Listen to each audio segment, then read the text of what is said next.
So fun fact for people at home, like the topic of today's conversation isn't that far out of Adam's wheelhouse, because you are a fairly well-trained, competent skater, are you not? Yeah, I know how to crash into people, but not so much how to do a pirouette. That's better than I can do. Figure skaters are capable of some feats that frankly astonish athleticism and are surprisingly graceful, given that their chosen profession is sliding around on slick ice that they're stabbing with their feet.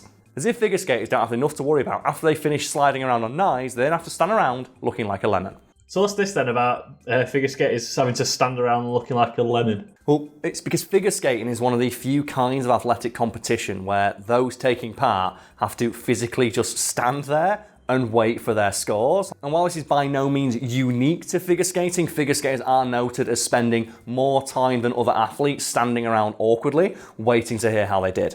Partly as a result of how long they have to wait to hear how well they did, and partly as a result of the nature of the sport, it's noted that the reactions from figure skaters when they hear how well they did tend to be more animated and flamboyant than those of other athletes. Because when I've worked at the ice rink, I've worked skating events, and you don't really see it on TV, but when they're waiting for the scores, they tend to put really dramatic music on, or heartbeat noises. And that's a result of something that happened in the 1980s when broadcasters, showing figure skating events, realised that the reactions for figure skaters tended to make quite good television, to such an extent that professional figure skaters are taught how to celebrate correctly. And Adam, you know more about sports than me, correct? I like to think so, yeah. Have you ever heard of that being a thing in any other sport? Of being coached how to celebrate? I mean, it's just ridiculous, isn't it? You think about other sports, and football, obviously it's kind of you get drawn in the moment, and then you get someone who just fucking dab and do shit like that. But to actually be trained, it's just crazy to think. Yeah, something like football, you score a goal, it's instantaneous. You know what the result is. You scored a goal, instant, and it's just a spur of the moment thing. With figure skating, obviously, they have to wait to hear their score. The reaction is very delayed, and as a result, it's often planned. And because it can be planned, then you have to be coached and hear the things you're not allowed to do. Because I think in football, if you want to use that as an example, there are certain things you're not allowed to do, isn't there? It's stuff that's considered unsportsmanlike. And Adam, I'm presuming as a big football fan, you have a personal favourite example of a celebration that got someone in trouble. Yeah, there's one that comes straight to mind when you say that. Okay. There was a player for Liverpool called Robbie Fowler, and it was in the papers. I know this one. Yeah, it was in the papers before that he rumoured to have taken cocaine. So when he scored, he ran over to one of the lines on the pitch, got on his hands and knees, and pretended to snort it. Yeah, you're not allowed to do that, folks at home. So it's unsportsmanlike, and it brings the sport into disrepute, which is obviously a big no-no. And I think most sports have rules against stuff like excessive showboating. And as we covered on the channel before, in the sport of snooker, everything is against the rules because they hate people having fun. And Adam, again, I'm going to defer to your sporting knowledge. Do you have any examples we may have missed when we talked about that?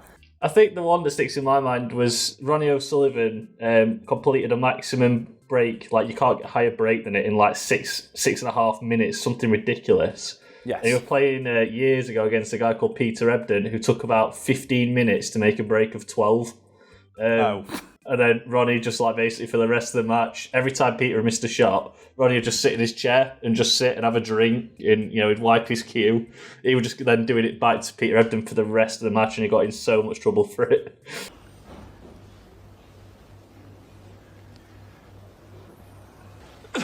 Cue ball cleaned again. Ronnie sat there suffering. It's taken over 5 minutes for this break of 12 by Peter. Oh, so he was trying to psych his opponent out. And snooker is one of those sports where it's oh, come on. It's boring enough to watch anyway. At least let people have fun. There's one celebration that is just, it brings it back on the ice. We're nearly back to skating.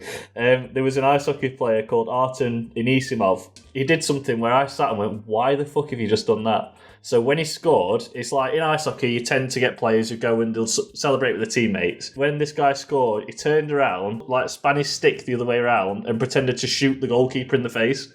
Obviously inciting a fucking melee. Del Zotto to Anisimov! He scores! A short-handed goal! Anyway, to bring it back to figure skating, all those examples we just covered, spur of the moment things, and obviously there's some leeway given, the adrenaline of scoring a goal.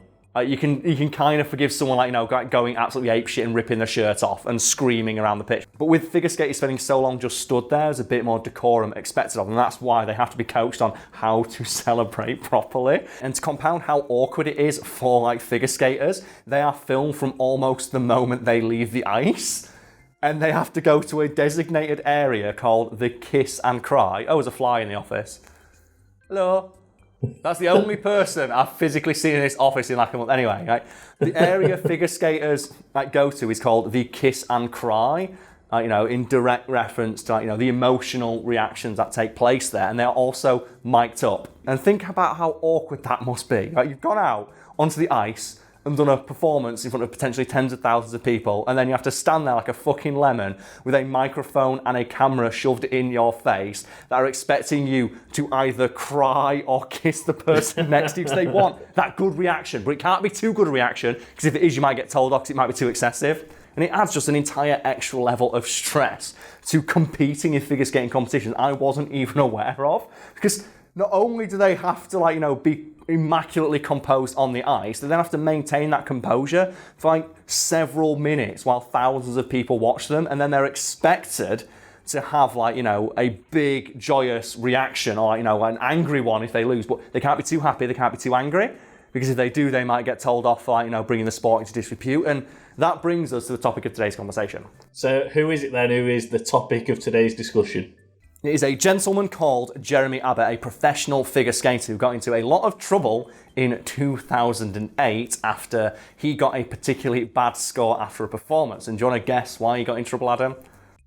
Did he just kick off? He didn't kick off, no. He just loudly swore because he was annoyed with the score and himself. And I think that's a perfectly human reaction, isn't it? Just, oh, for fuck's sake. I would not be mad with someone for doing that, but obviously, like I said, because they're on camera and on mic when this happens, the cameras and microphones picked it up, and scores of viewers with apparently nothing better to do with their time complained about it, and Abbott got in trouble.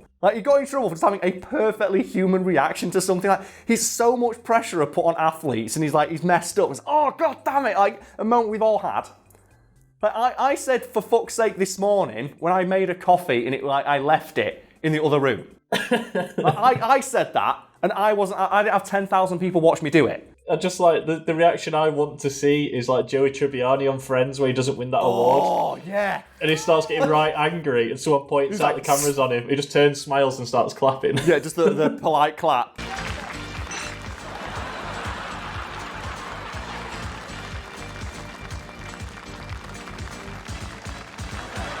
Right, the thing is, though, I unironically think that should be a thing, because it's so easy to tell when people aren't being sincere, and it just makes them fundamentally less likable. I like Abbott way more knowing that he just had that reaction. Oh, for fuck's sake! When you see someone like the Joey politely clapping at the Oscars when they've lost, no, be annoyed. But they can't, because they've obviously got people whispering in their ear every hour of every day. Think about the publicity. You can't have anything negative going in the press. Oh no, just let them be people. I just want every sport just to have one heel. It's not even about being a heel, it's just letting them have just human emotion. So I'm guessing this isn't the only time he got in trouble. No, it's not, because a year later at another competition, Abbott was once again waiting for his scores, and he saw the camera being shoved into his face, and rather than just stand there stoically waiting to see his scores, he just started making goofy gestures towards the camera. He just started mugging for the camera, as people I want to do when a camera is shoved in their face. And one of the gestures that he did that got him in trouble was, do you know the thing from Scott Pilgrim, where the girl puts a gun to her head and boom? No. He did that. Just as just something goofy to do on camera. There are the current standings. Jeremy needs 143.31. So where does Kung Fu come into this? Because in addition to just making those goofy gestures and generally mugging for the camera, whenever Abbott noticed that the microphone was turned towards him, just screamed, "I love Kung Fu." just for no reason, I love Kung Fu. And he got asked after the fact, why did you keep screaming, "I love Kung Fu"? I was, I just wanted to express to the people at home my love of Kung Fu Panda, which is my biggest inspiration on the ice. Jesus. It just really took the piss. And he got in trouble for it. Oh, come on. He got in trouble for having a personality. So what did the figure skaters have to say about all this?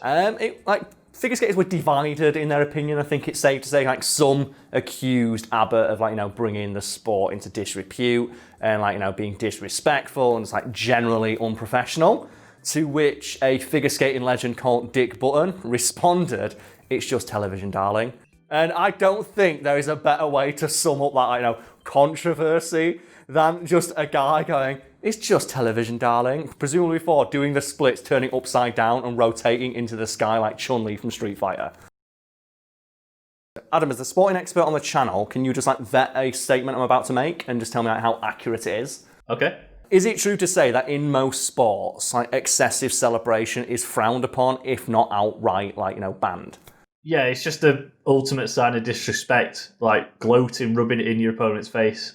Yeah, like showboating. It's okay, so with that in mind, I fucking love showboating. I love all that shit. I want it to be a bigger part of sports, and in fact, all parts of life, because, yeah, it's great. When I play video games, I get annoyed when people don't, teabag me during, Halo.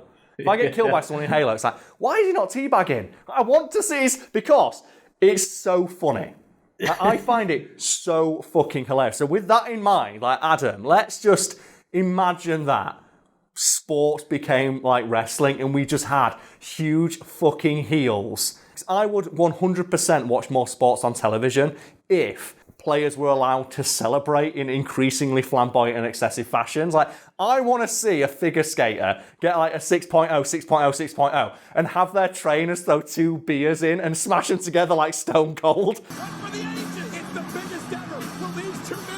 I would love that. That'd be amazing. But we don't. We have to be polite. Or like the Oscars. Yeah. When someone goes on stage and wins, and they go, "I'd like to thank my family and my fans." I want to see him go on stage and just start do you know the thing in Happy Gilmore where he's riding it like a horse and slapping his own ass? I want to see him do that with the Oscar. Put it where their crotch is woohoo!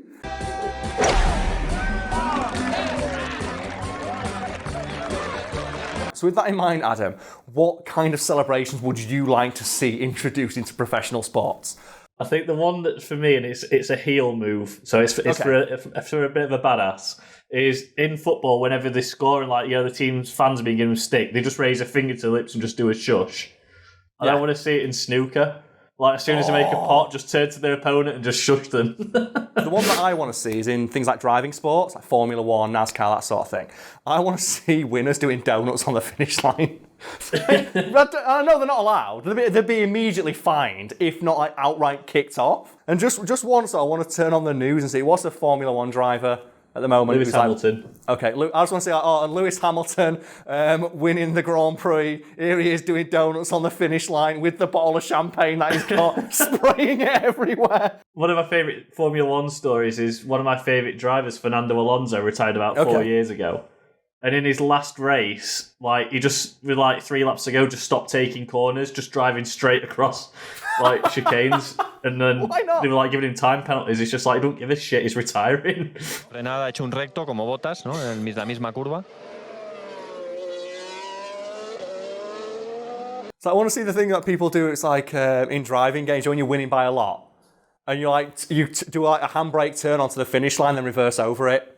I want to see that shit. In the same vein, I also want people who've lost to be able to express their frustration. When you're a kid and someone scores a goal that you were gonna you could have saved, and you boot the ball into back at net. Players get told off for that, don't they? Yeah, just dissent.